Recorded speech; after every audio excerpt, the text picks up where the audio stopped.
Bienvenidos a otro programa de Inversion School. Hoy tengo el placer de entrevistar a Borja, que trabaja ahora en Datadog.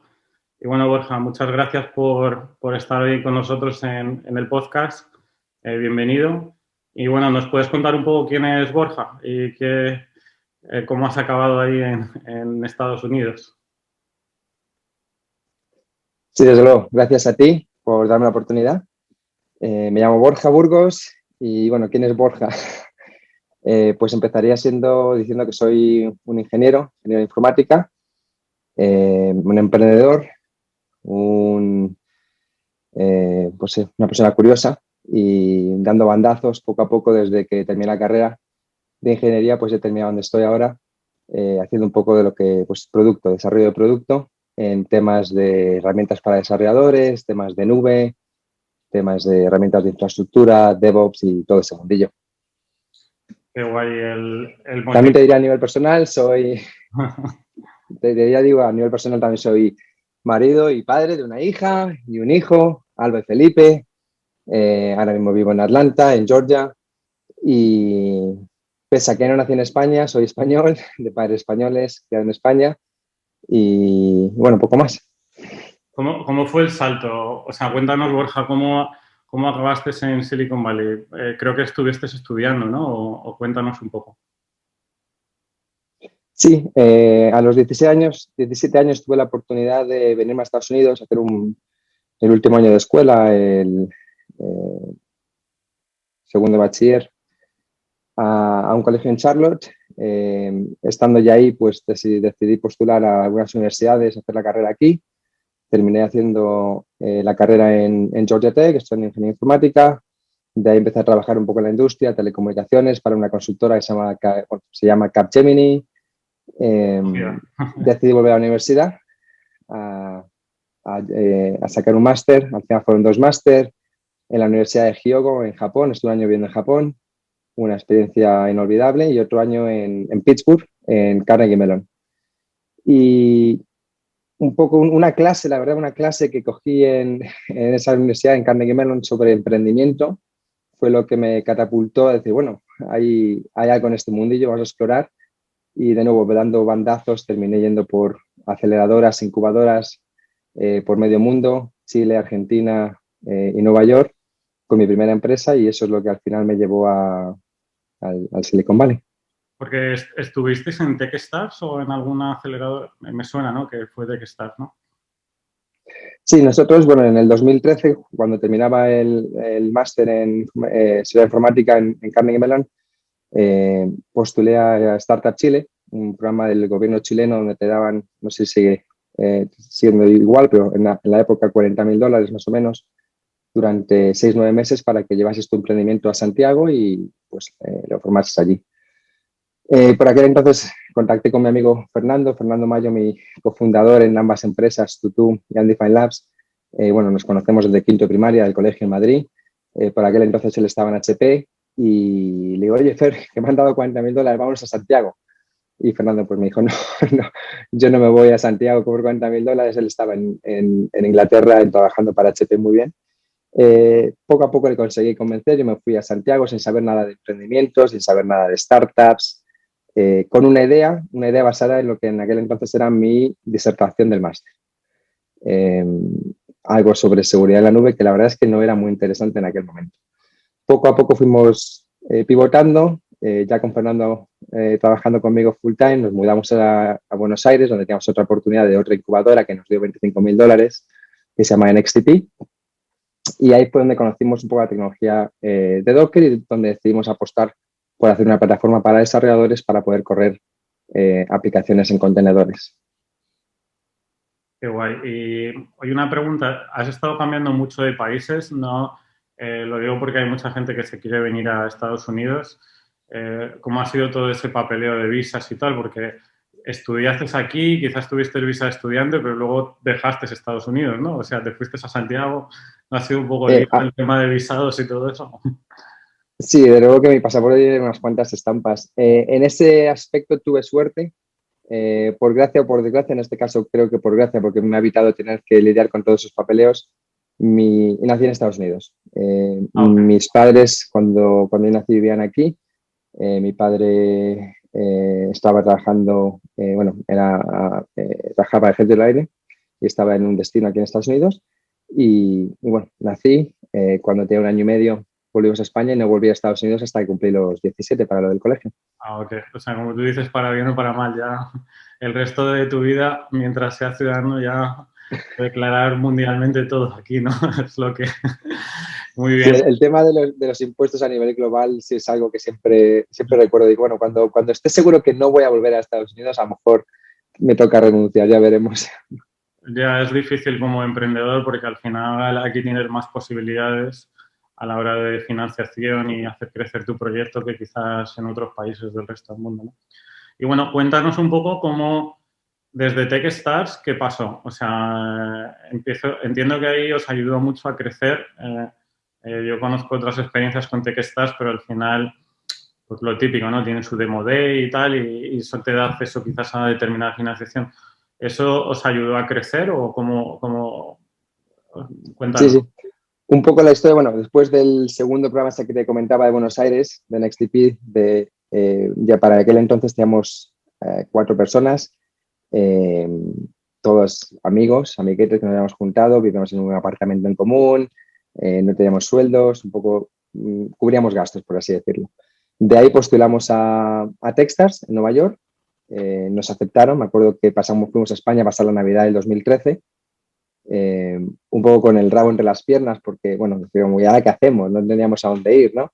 Nos llamaron y nos aceptaron y en primavera del 2014 fuimos a Nueva York, ya con un equipo de 6 personas, de nuevo todo un grupo inicial de amiguetes míos, gente bien del colegio, de la universidad, del máster, fuimos armando un equipo y hicimos el programa de Techstars en Nueva York. Nos graduamos del programa de Techstars, empezamos a hablar con inversores. No recuerdo exactamente el número, pero seguramente le presentamos la idea y el producto a más de 50 inversores. En aquel momento, ahora vimos un momento muy pro emprendedor, donde creo que hay mucha financiación relativamente accesible a emprendedores.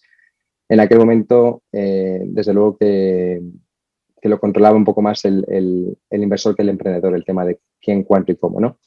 Pero bueno, presentamos a 50, 60 inversores, al final hubo uno que picó, gracias a Dios, RTP Ventures, un fondo de capital de riesgo en Nueva York, era inversor en Datadog, de empresas interesantes, era muy, muy técnico, Kirill era el nombre del inversor, y nos atrajo por eso, teníamos un par de oportunidades, otras ofertas sobre la mesa, pero la verdad es que Kirill al final se convirtió en usuario del producto mismo. Entonces, el nivel de entendimiento de lo que estábamos haciendo era muy elevado. Levantamos una ronda de 2,4 millones de dólares, algo menos de 10 en aquel momento. Y el plan fue crecer el producto y el negocio en Nueva York, en una oficina en Nueva York. Estamos en Williamsburg, en Brooklyn, y la parte de ingeniería en Madrid. Así que mi cofundador, Fernando, y CTO, se fue a Madrid, abrimos una oficina de ingeniería, contratamos ingenieros, incluso diseño en Madrid, y llegamos a tener una empresa de creo que hasta 11 o 12 personas.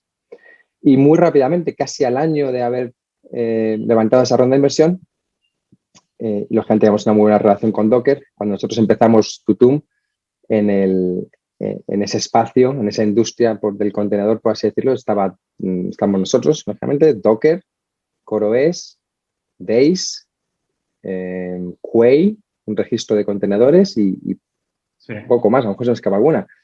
Entonces, bueno, después de tener varias relaciones, muy buena relación con ellos, otras ofertas en la mesa de empresas más grandes, decidimos unirnos a un poco la visión y a la aventura con Docker, al año de cumplir de haber levantado una ronda de inversión semilla. ¿Fue una compra como tal a nivel de adquisición o fue un acqui-hire? Pregunto porque, no sé, al Sí, sí. final aquí hay tantos nombres y tal, pero... Fue una compra real. De hecho, intentaron tentarnos un par de veces a lo largo de ese año con acqui-hires y mi respuesta a quien entonces era el CEO de la empresa, Ben, era que si quería ir a trabajar a Docker le mandaría mi currículum, pero que si no estaba dispuesto a hacer una oferta real para comprar la empresa, que no me escribiese. Por aquel entonces, de nuevo, no puedo comentar nombres, pero empresas muy grandes del mundo de IT estamos hablando un poco en conversaciones con ellos también para adquisiciones potenciales. Y un poco de la nada, en un viaje a Nueva York, me llamó Ben, nos juntamos y puso una oferta real sobre la mesa que era mayor que la de las empresas, grandes empresas con las que estábamos hablando.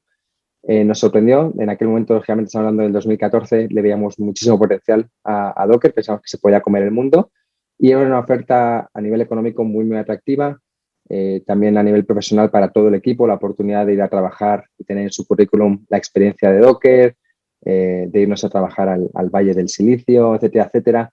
Era muy interesante y si bien yo a nivel personal me hubiera gustado seguir con la aventura de Tutum, la verdad es que era la mejor opción para la empresa y para todo el equipo. ¿El equipo se tuvo que mover a Estados Unidos y cerraste la oficina en Madrid o pudisteis conservar o cómo fue? Eso en el momento se negoció, lo hablamos con el equipo y vimos que bueno, pues era interesante la opción de mudarnos todos, así que al año creo que haber cerrado la compra, terminamos mudándonos todos a Silicon Valley trabajando desde las oficinas de Docker en San Francisco. Y luego, bueno, entiendo que, y después de esta experiencia, creo que hay una segunda parte, ¿no? Hay otra startup que habéis repetido un poco el proceso, pero cuéntanos un poco también si hay relación porque lo que sí me gustaría entender un poco es, claro, a Ben le dijiste, oye, dame una oferta formal, pero y he visto otros casos, por ejemplo, que cuando ya tienes una intención de compra, como hay empresas que trabajan con otros partners, pues también a los partners en ese momento les tiras un poco la anzuela, porque como te van a comprar, dices a los otros también, oye, hay interés por un poco, para generar un poco valor. Pero no sé cómo fue el juego y cómo fue toda esa negociación y hasta qué parte puedes contar o no.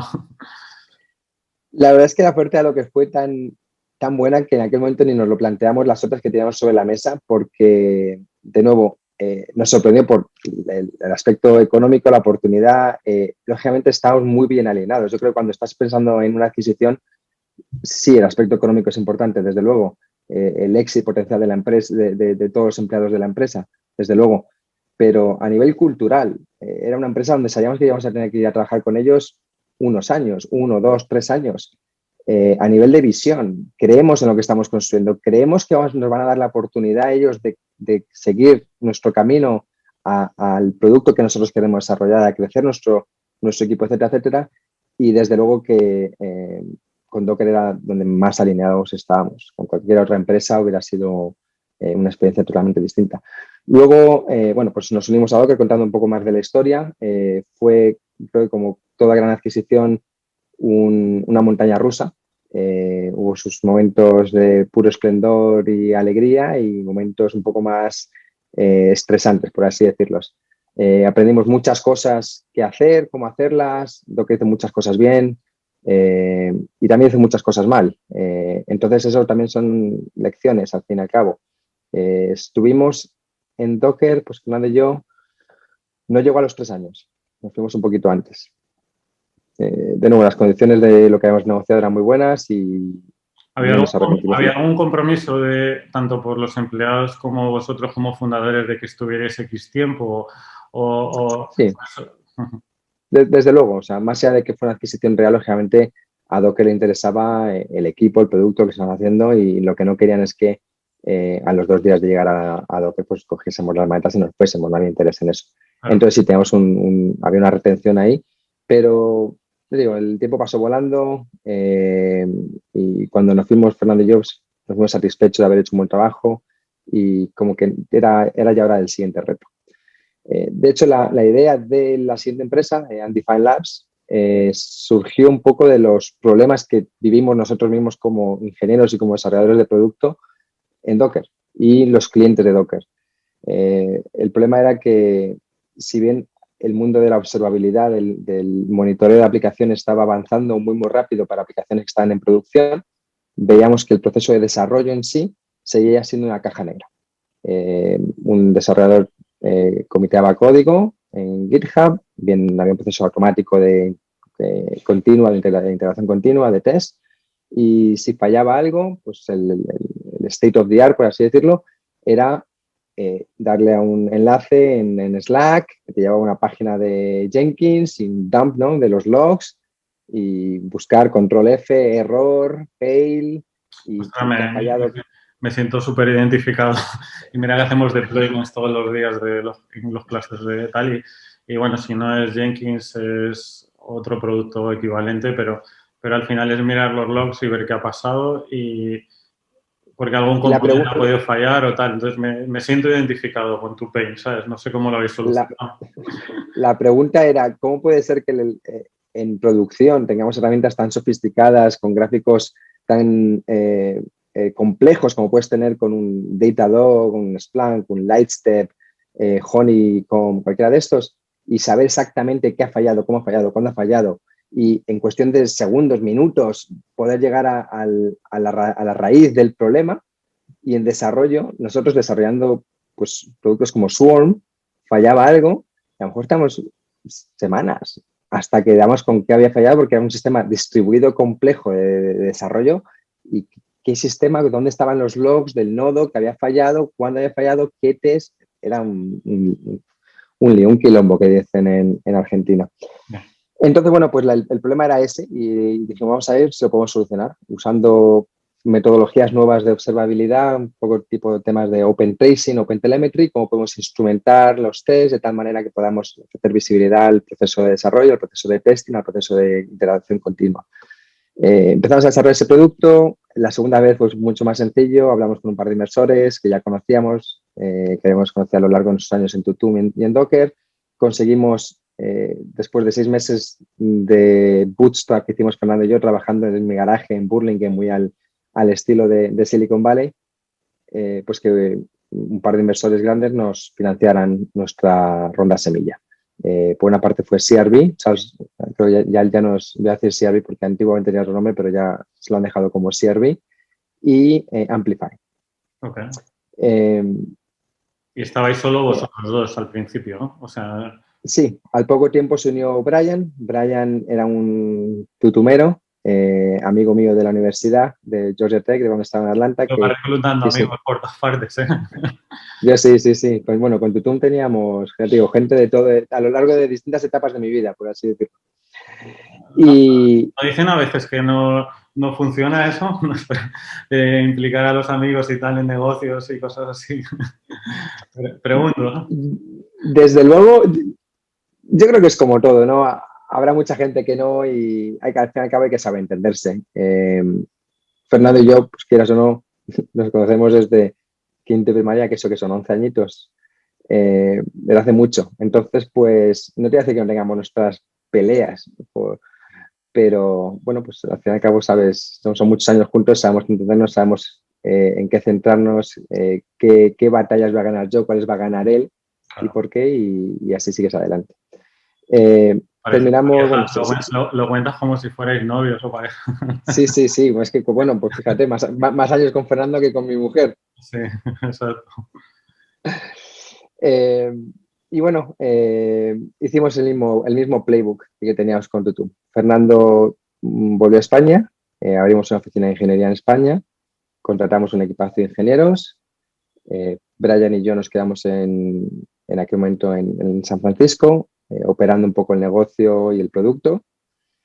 Eh, Decidimos, por temas de cambio de temas de horario, de las 9 horas de diferencia con Madrid y España, porque yo quería volverme a la costa este también para estar más cerca de mi familia, tener un vuelo directo, que es de San Francisco, no hay vuelos directos a Madrid.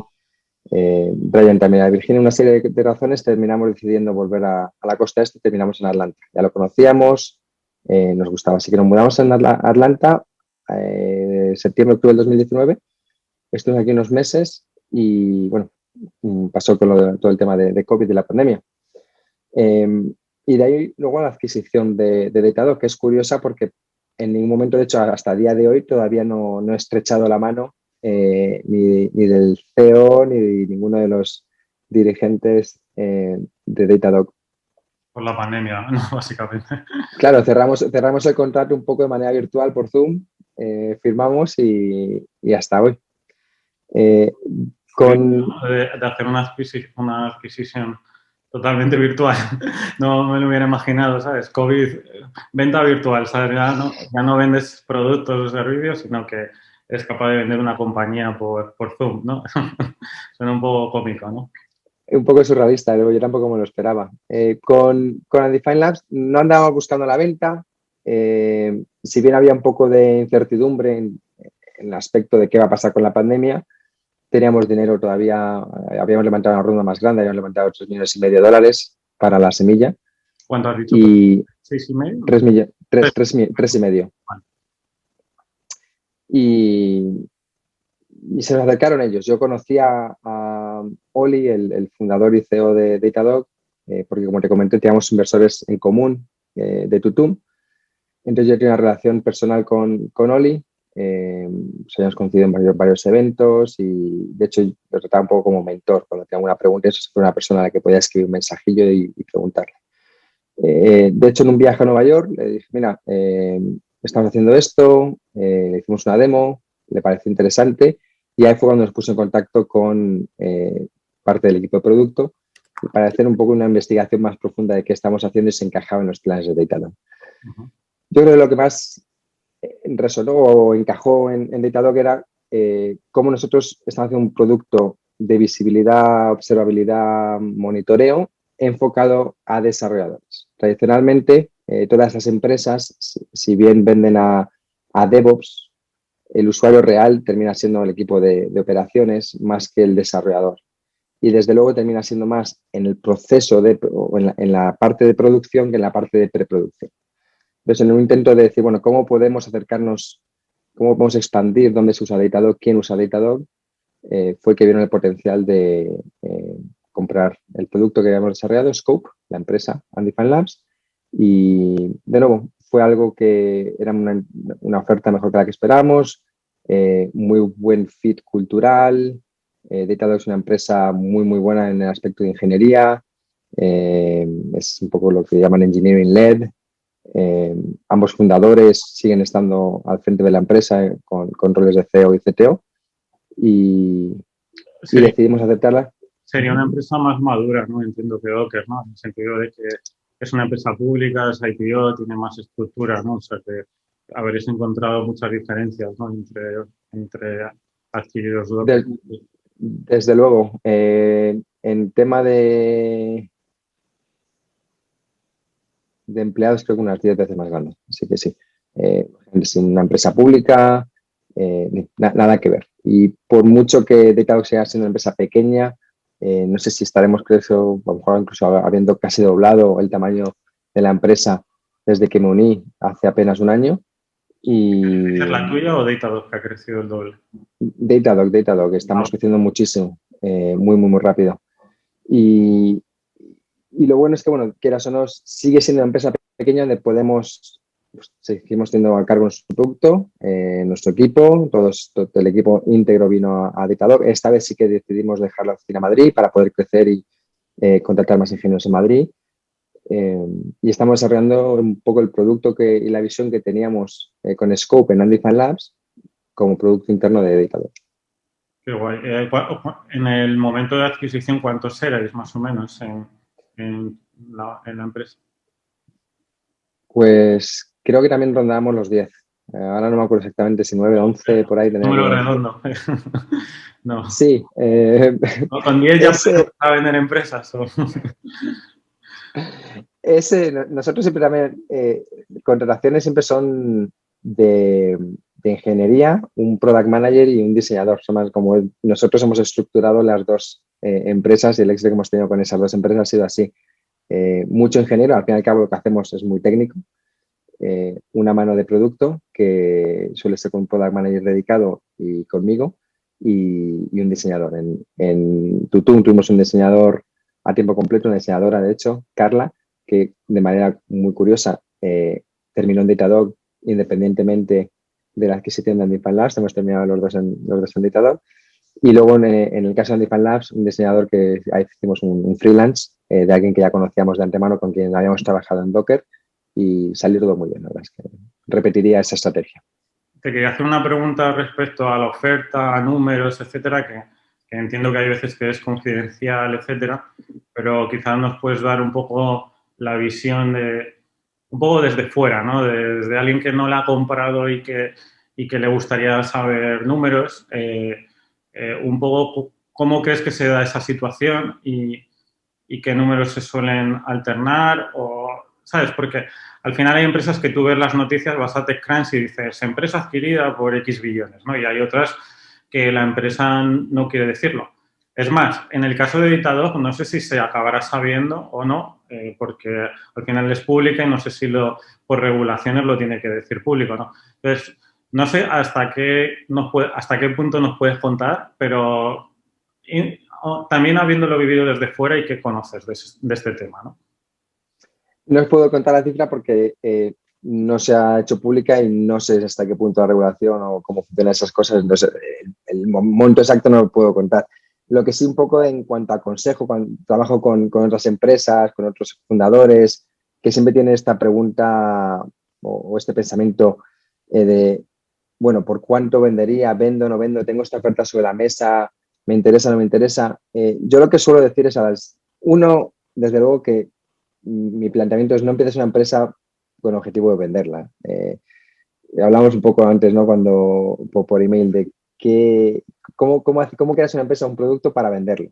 Yo creo que tienes que crear una empresa, un producto para ejecutar la visión que tienes en su máximo potencial y a lo largo del camino, si has desarrollado algo que de verdad es interesante, que es un buen negocio, no van a faltarte ofertas. Es un poco la estrategia. De hecho, con Datadog también teníamos otras potenciales sobre la mesa y al final, O pues sea, eso, por ejemplo, decidimos ir. cuando tú te planteaste crear la segunda empresa, que ya habías tenido esa experiencia, en ningún momento estabas pensando si te iban a comprar o simplemente estabas diciendo, yo encuentro este problema, voy a buscar clientes y voy a facturar, ¿no? O sea, y para crecer necesito cierta financiación porque si no, no puedo, necesito un poco más de gas porque si no, no puedo abrir la oficina en Madrid. Tal. Esos son un poco lo que tú estarías pensando en ese momento, o no, pregunto. Desde luego, incluso en la visión de Undefined Labs, como empresa, Scope era un producto, el producto este de observabilidad para desarrolladores, pero como empresa nosotros la ambición era tener una suite de productos y herramientas independientes enfocadas al desarrollo de software. Hicimos otro proyectillo que se llamaba City Ardor Run para hacer builds on demand de contenedores de Docker que no estaba nada relacionado con Scope y el objetivo era, buscando un poco comparable, una analogía, sería un poco como HashiCorp, pero en vez de estar enfocado a infra, ops, DevOps, herramientas de ese estilo, sería un poco más enfocado al proceso puro de desarrollo. Desarrollo, Eh, observabilidad y métricas y todo eso. lo que vimos nosotros, más allá del problema específico de observabilidad, era que muchos equipos de ingeniería están desarrollando sus propias herramientas internas. Y bueno, si eres una hipster enterprise del estilo de Stripe, Twilio y demás, a lo mejor tienes un equipo de 50, 100 ingenieros dedicado a hacer este tipo de desarrollos internos, pero si no eres una de esas empresas, tú lo que quieres es tener acceso al mejor tipo de herramientas de desarrollo de software y lo que quieres es poder comprarlas. Entonces, esa era un poco la visión de Undefined Labs como empresa. Nunca llegamos a ejecutarla porque desarrollamos un producto y medio, el medio lo digo porque no fue un producto que le interesaba a Datadog en su momento, y al final terminamos saliendo. Sobre cómo vender, por qué vender y demás, lo que yo les suelo decir a los fundadores que asesoro con ese trabajo es que antes de entrar a cualquier charla con un equipo de core dev o business dev que te vaya potencialmente poner una oferta sobre la mesa, es que tengas una charla honesta con tu cofundador, con tu equipo, con las personas que tienen que tomar la decisión y tengas una cifra exacta y unas condiciones exactas en la mesa de decir, por menos de esto, por $1, €1 menos que esto, no vendemos. Y ser tajante, es decir, esto es lo que, donde dibujamos la raya, la línea y decimos, por menos de esto no. Y, y es una manera de decir, bueno, pues sabemos que tanto tú como yo, como el equipo, como de nuevo la gente no tenga que tomar esa decisión, aceptamos estas condiciones. Y si esas condiciones se ponen sobre la mesa, es un sí. Y si no se ponen, es un no y seguimos para adelante, que al fin y al cabo es lo que quieres hacer. Entiendo que todo esto ha sido como, ha ido surgiendo, ¿no? En cierta manera, ¿no? O sea, no vale que ya conocías al editador, pero quizás él fue el que mostró un poco más el interés. O, perdona, también el de Docker, ¿no? Porque le dijiste, bueno, no, no me vaciles, ¿no? O sea, dame una oferta, pero que no fuiste tú buscándolo en ningún momento. Es lo que decía antes, yo creo que si desarrollas, si construyes una buena empresa, si desarrollas un buen producto, las ofertas llegan. Las ofertas van a llegar durante tu fase de semilla, a lo mejor no durante tu fase de serie A o B, pero a lo largo del crecimiento de la empresa van a llegar ofertas. Tú puedes decir que no a una oferta hoy de un comprador potencial a 50 millones de dólares, vamos a poner, en una ronda dices una semilla, una serie A, y dices no. Hay gente, fundadores o personas que dicen, bueno, tienen el temor de decir, bueno, pues ese ya nunca nos lo va a comprar. Mentira, tú sigues creciendo tu negocio y levantas una serie B, una serie C, tu empresa ahora vale 10 Vale. veces más y créeme que esa misma empresa que puso 50 sobre la mesa, siempre y cuando pueda, la gente sea una empresa suficientemente grande, el negocio sea suficientemente interesante, el producto sea interesante, el equipo sea interesante, te va a poner una empresa, una oferta de mesa de 500. No, gente, ¿hay garantías de eso? No, igual que tampoco hay garantías de que tú seas capaz de crecer tu empresa, tu producto y tu equipo a un valor 10 veces Sí, mayor bueno, al que tenías, pero también aparte del producto está mucho el equipo y cada vez cuesta más conseguir talento, sobre todo por las grandes. Adobe le pasa lo mismo. Adobe hace adquisiciones súper tochas cada año y en parte creo que cada vez es porque no sé si es más fácil comprar una empresa y adquirir 300 desarrolladores que ir uno a uno buscándolo cuando estás compitiendo con Google, Facebook y demás. Es por eso que yo, en cierta manera, entiendo un poco cómo lo hacéis porque yo, por ejemplo, contratar personal en Estados Unidos es muy caro y en España lo puedes hacer. Y no estoy muy convencido de que los procesos de selección aquí funcionan porque es muy en plan, eh, muéstrame qué tan buenos eres en determinados algoritmos y implementando en tiempo real, cuando no comparto del todo esa forma de entrevistar, porque cuando es mejor decirle, a ver, ¿yo qué tengo que hacer? Esta tecnología, voy a utilizar React o determinadas, voy a buscar gente que ya tenga experiencia en esas tecnologías y voy a decirle a esa gente, muéstrame el código que ya has hecho para ver qué tan bueno te adaptas. Y pienso que, de cierta manera, está un poco obsoleto el proceso y me toca a mí seguir las reglas de aquí, pero no pienso que es muy inteligente lo que hacéis vosotros de ir a Madrid. Además que yo entrevisté justamente para Tutun y fue súper práctica, o sea, no, a ver, tú tienes que trabajar con containers, enséñame qué sabes hacer con containers, tal, o sea, que ese tipo de tal.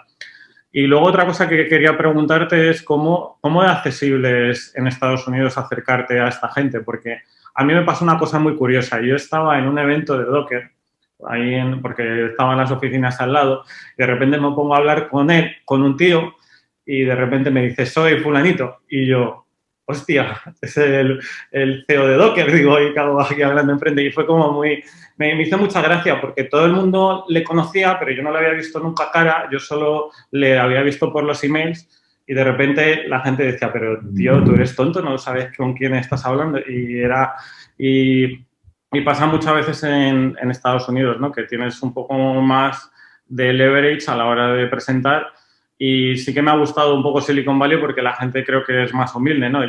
En España yo quiero hablar con un CEO y es complicado, pero en Estados Unidos yo me voy a una fiesta, está el CEO de Adobe, le voy a saludar, hablo con él y es fácil, ¿no? Entonces, bueno, ¿te ha parecido más accesible el hacer negocios aquí en Estados Unidos? Un par de cosas sobre lo de contratar. Desde luego que sí, uno es el mayor cuello de botella existente, creo, para cualquier tecnológica es poder contratar suficientemente rápido. Yo creo que cualquier empresa grande que se precie tiene ese problema. Desde luego que el aliciente de tener una oficina en Madrid era interesante, si bien el talento que existe en España ya no es ningún secreto. Por desgracia, para aquellos que sabíamos que había buen talento, ya se conoce, yo creo que es un secreto a voces. Estamos viendo, nosotros cuando estamos intentando contratar en España, vemos competidores de prácticamente cualquier ámbito intentando contratar ingenieros y haciendo ofertas muy, muy jugosas a talento español. Entonces, si bien es una licencia, ya digo que ya ha dejado de ser un secreto, por desgracia. Sobre la accesibilidad a celebridades, por así decirlo, dentro del mundo tech, estoy contigo, que sí que es verdad que antes de mudarme a California, cuando viajaba por negocio más, siempre me parecía interesante el decir, bueno, yo he comido con tal ingeniero de, pues qué sé yo, el CEO de Coro es, el de Novedoc, que cuando estábamos con Brian Cantrill de Joyent, que ahora está con Oxide Compute, con Jesse, era gente que pues estás acostumbrado a verlos en Twitter, en a lo mejor charlas bien por internet o en vivo, pero en conferencias y siempre están ese, como, pues bueno, los tienes en un pedestal, quieras o no, para ti son gente a la que aspiras a ser o a conocer o ser más como ellos, porque quieras o no, pues son capos, son gente muy, muy dada en su trabajo. Y sí que es verdad que luego llegas allí y al fin y al cabo son personas como otro Sí. cualquiera y los puedes conocer y siempre hay alguno por ahí que escapa y a lo mejor dice, bueno, mira, te conozco, casi que mejor no, pero por regla general la gente es muy accesible, humilde y, es eso, interesante hablar con ellos. Tengo anécdotas también similares a la tuya de estar sentado en una conferencia y acercarme a alguien, hablar con ellos y luego al rato que me digan, no, pues este es uno de los de Kubernetes, este es el de Hasio, este no sé qué, y yo, Claro, nunca les has visto, pues, no te lo imaginas. claro, como pues Y tú, es buen chaval. y tú vas a una conferencia para temas de containers, pues no esperas que esté ahí, ¿no? Y bueno, ya para terminar, te quería hacer un par de preguntas un poco más de hábitos y libros y cosas. ¿Nos cuentas así algún libro que te haya inspirado? O sea, un libro que, no sé, que te haya molado, ¿sabes? Porque hablábamos antes de esto. Bueno, voy a recomendar prácticamente cualquier libro que Strike Press esté publicando. Yo me he hecho gran forofo de ellos, están ahí arriba, Uh-huh. pero están eligiendo bien libros nuevos o libros que ya no están siendo impresos, están reimprimiendo esos libros y hay muy buena selección. De hecho, ya digo, prácticamente cualquier libro de Strike Press es recomendable. Pero luego he escogido para esta pregunta este libro, The Box, que trata un poco de la historia del el estándar de contenedores que se usa en la industria del transporte. Es muy interesante y hay muchas analogías, lo leí hace unos cuantos años cuando estaba en el tema de containers y Docker, porque hay muchas analogías al estándar en el que se convirtió la imagen de Docker, el contenedor de Docker, para empaquetar y correr nuestras aplicaciones en cualquier entorno. Entonces, The Box. Muy bien. ¿Y alguna persona que te haya inspirado en tu vida, ¿no? Puede ser en cualquier momento. Eh, En el tema de emprendimiento, si tengo que culpar a alguien, va a ser a la profesora eh, Bárbara Carrier de Carnegie Mellon, que era la profesora que daba la clase aquella de emprendimiento que yo cursé un poco sin saber en qué me metía, en la que dije, ostras, yo cuando me gradué no tengo que ir a trabajar para Amazon o Apple o Google o cualquier empresa. Puedo empezar yo algo. Para mí eso era, ahora lo ves y dices, bueno, pues sí, obvio. Pero en aquel momento era una cosa desconocidísima para mí. Entonces, en ese aspecto le he hecho la culpa un poco a ella. Luego, más allá de eso, pues a nivel personal, generalmente, pues mis padres y mi tía Gloria han sido personas que me han inspirado pues a siempre intentar ser un poco mejor, a trabajar duro y a nunca rendirte, a seguir para adelante. Es curioso, ¿no? Que parte de donde estás ahora es por una profesora de la universidad que es como el caso de Serendipity, ¿no? De cosas que te van pasando a lo largo de la vida, van haciendo un hilo de que no habrá sido solo esa profesora, habrán sido muchas más cosas encadenadas y es como una bola, ¿no? Pero si no hubieras ido a la universidad o haber venido por primera vez a Estados Unidos y tal, pues eso se encadena todo y es bastante interesante. Y la última pregunta que tengo para ti, un hábito que hayas adoptado en, no sé, en los últimos años o, bueno, lo mismo lo tenías de muy joven, no sé, cualquiera que tú creas. Es un hábito que tengo desde joven, pero que he aprendido a valorarlo con los años. Sí. Y es algo que valoro mucho dormir y las horas de sueño. Siempre he sido dormilón y hubo momentos de mi vida donde pues, te cuestionas, ¿no? Oye, pues a lo mejor debía dormir una hora menos, a lo mejor siempre son horas de, puedo trabajar más, me puedo quedar un poco más tarde, despertar un poco antes y con los años he aprendido que no, que funciona mucho mejor cuando estoy descansado, cuando tengo la mente descansada, he podido dormir mis 8 o 9 horas. Yo conozco gente que funciona perfectamente con 6 7 y yo sé que no soy uno de ellos así que valoro mucho dormir y, bueno, a cualquier persona que esté escuchando le recomiendo que... ¿Algún horario que haces? ¿O de 12 a 8 o de 11 a 7? Da igual. O como tú te... Eh, ah, pues con niños es más complicado. Tengo ahora, Felipe, mi hijo, tiene 8 meses, entonces quieras o no, te trastorca un poco el horario, pero en situación ideal, sí, de 11 a 7, 12 a 8 y intentar que ser regular. Entiendo que los hijos te rompen los hábitos, como ya no lo estás contando. Desde luego, te dan muchas cosas, pero sí que te quitan algunas. Alguna hora de sueño sí que me han quitado. A día de hoy, con hijos pequeños, a las 7 de la mañana hay que despertarse porque, bueno, quieras o no, hay que llevarlos al cole, preparar el desayuno, etcétera, etcétera. Así que la rutina Ahora, no me permite ahora creo que dormir. el COVID ha ayudado mucho también en el tema de compatibilidad laboral, ¿sabes? De los padres y todo. Ha ayudado bastante, ¿no? Porque pues estar de... Bueno, no sé, antes lo mismo también trabajaba remoto. No sé si tenías que ir a oficina. Donde... No, desde luego, más allá del remoto, no, yo creo que también la mentalidad de toda persona, todo trabajador, en especial en el mundo de tecnología, a saber que hay vida más allá del trabajo y a permitir eso, pues, horarios más flexibles, la flexibilidad de, mira, pues tengo que ir a hacer un trámite. eh,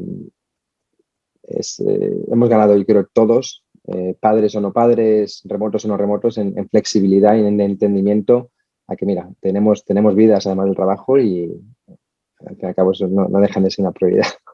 Estupendo. Pues muchísimas gracias, Borja, por tu tiempo. Ha sido súper interesante. A ti, Alejandro, y a todos los oyentes, muchísimas gracias, ha sido un placer y a ver si nos vemos en persona en algún momento. Estupendo. Gracias. Un abrazo. Chao.